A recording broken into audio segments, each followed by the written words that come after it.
Mesdames et messieurs, j'ai l'immense privilège de devoir parler d'amour à l'Hôtel des Invalides.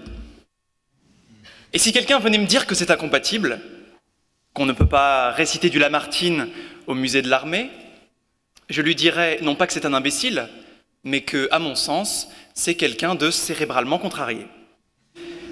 Non, le lieu se prête bien mieux qu'ailleurs pour parler d'amour. Je vais développer mon avis à ce sujet en m'appuyant sur cette phrase de Clémenceau « Le meilleur moment dans l'amour, c'est quand on monte les escaliers ». Je tâcherai d'éviter au mieux les basses considérations sexuelles qui, dans une civilisation aussi développée que la nôtre, n'intéressent plus personne, pour réfléchir au sens de l'amour, à sa pratique. Vous voyez, je flirte déjà avec le dérapage. Quel est le meilleur moment dans l'amour? Un amour heureux est un amour sans histoire, disait Sacha Guitry, qui s'est longuement penché sur la question. Il s'est marié 5 fois.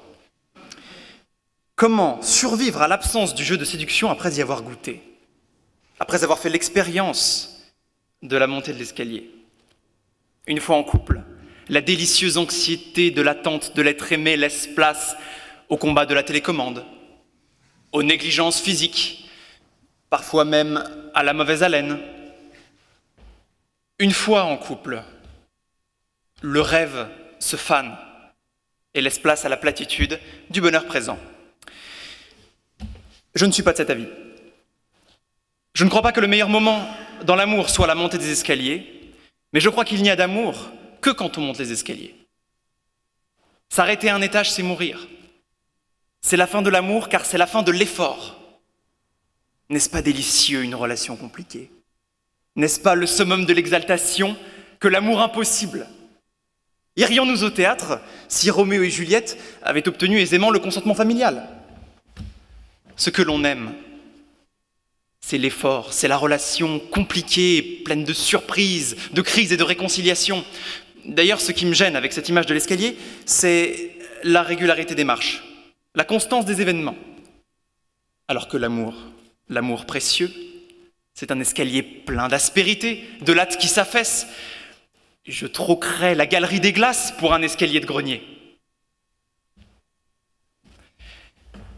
C'est pourquoi je crois que l'amour a nécessairement une composante d'effort. S'il n'y a pas d'effort, il ne peut pas y avoir d'amour possible. L'amour ne consiste-t-il pas précisément à l'ascension d'un interminable escalier, de gravir les marches aux côtés de son âme sœur, jusqu'à ce que la mort ne vienne mettre un terme à cette inexorable ascension, avant de se retrouver dans les nuages? Après cette petite parenthèse attendrissante, je sens bien que vous êtes attendris. Permettez-moi de préciser une chose quant à ce que j'entends par amour. L'amour ne relève pas seulement du romantisme, du charnel, ni même d'une vision chrétienne de l'amour, l'amour du prochain. Il y a toutes sortes d'amour. L'amour du pouvoir, l'amour de l'argent, de la drogue, ou même l'amour des endives braisées, je ne sais pas lequel est le pire. Mais plus généralement, je crois que l'amour est le vecteur de notre action. Toute action provient au départ d'un geste amoureux, ce qui étend notre réflexion bien au-delà des amourettes. Le meilleur moment dans la vie, c'est quand on monte les escaliers.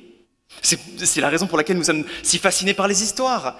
Il n'y a que l'effort qui nous intéresse, que la crainte du précipice. Nous avons tous l'ardent désir de monter, de s'élever toujours, malgré ce vertige croissant. L'effort, le risque, c'est la composante de l'existence. C'est ce qui nous fait vivre. Sans cela, il ne peut pas y avoir de passion, il n'y a pas d'existence. C'est là tout le paradoxe. C'est pourquoi je crois que l'homme d'action est celui qui s'efforce à faire de sa vie un immense escalier à gravir. Shakespeare disait « Le monde entier est un théâtre », mais c'est bien plus que ça. Le monde entier est un escalier. D'ailleurs, on voit la proximité de Clémenceau avec certaines idées d'extrême gauche, puisque sa vision de l'amour, et donc par là de l'existence, comme je vous le disais, correspond à un rapport de lutte de classe. Il y a les célibataires, le rez-de-chaussée. Et en haut de cet escalier à une marche se trouvent les riches d'amour. Pour ma part, je crois que le monde est constitué d'une multitude de marches infinitésimales, dont chaque niveau correspond à un état d'épanouissement amoureux. Mais il y a également l'escalier de l'amitié, l'escalier des revenus, des positions sociales. On s'aperçoit alors de toute la complexité et toute la complétude de cette vision. Il y a autant d'escaliers qu'il y a de prismes de lecture du monde possible. Là est le paradoxe. Cet édifice qui semble être constitué d'un début et d'une fin n'existe pas que par notre présence, que parce que nous le gravissons, que parce que nous y trébuchons. Voilà pourquoi il me semble que le monde, la vie sans effort, sans prise de risque, n'est pas une existence, n'est pas une existence. Vous noterez ce petit trait d'esprit et cette construction intéressante. Sous des apparences de légèreté, de grivoiserie, Clémenceau nous offre une phrase d'une complexité sans limite. Voyez comme s'enchevêtrent des notions qui nous semblent pourtant si contradictoires.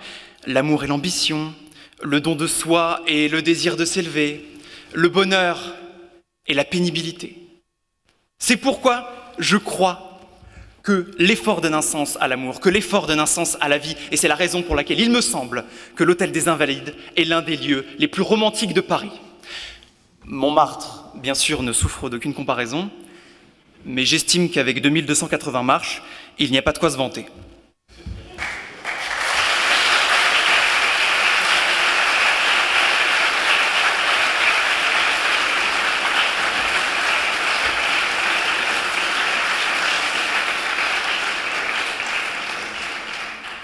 Johan Hubert pour l'école Polytech, la Sorbonne.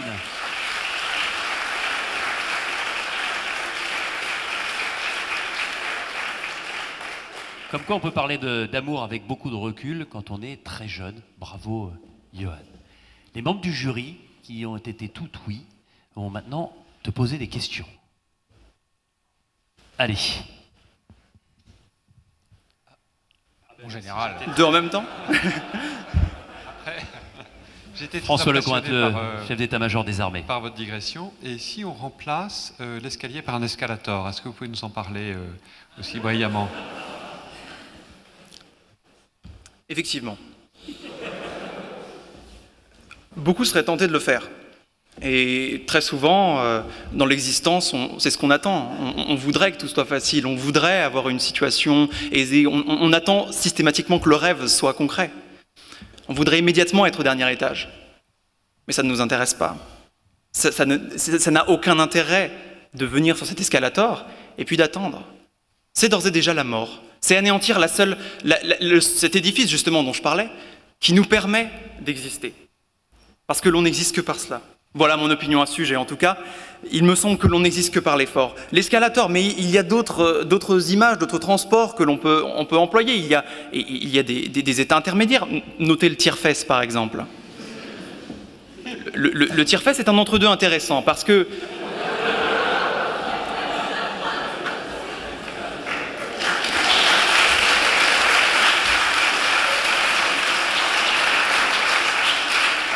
Non, il y a une véritable analyse à faire avec le tire-fesse, car, en effet, il y a un mouvement qui est donné par ce système mécanique.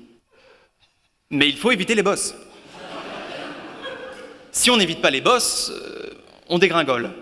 À ce moment-là, il n'y a plus d'existence. On retombe, n'est-ce pas, au rez-de-chaussée. C'est pourquoi le tire-fesse, c'est un état, une sorte de mode facile, une première étape, un didacticiel. Mais c'est intéressant. Après le tire-fesse, la question du général André Lanata. Bon, vous avez, avec beaucoup d'emphase, souligné l'intrépidité de celui qui cherche la difficulté.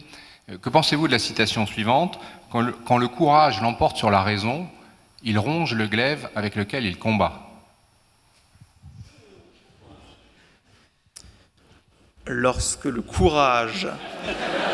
C'est important de répéter, hein. Lorsque le courage...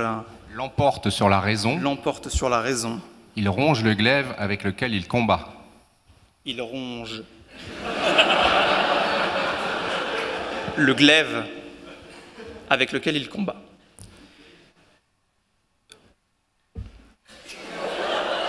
Effectivement, c'est une possibilité. Non, non, en réalité, c'est intéressant, parce que en réalité, il n'y a pas de cas universellement applicable.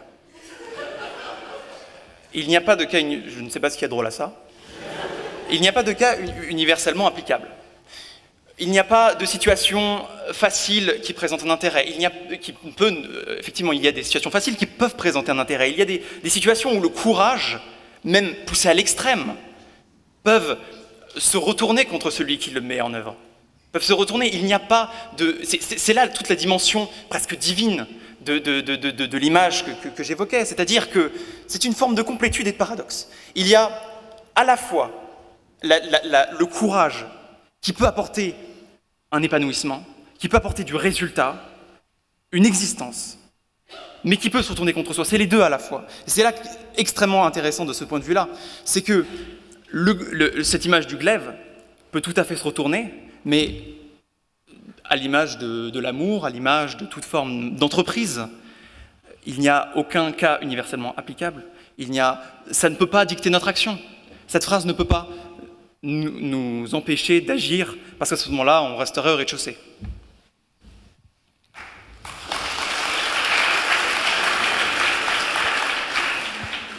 Une dernière question, les trois généraux, Monsieur Guiony. Est-ce que la rampe change quelque chose à votre raisonnement?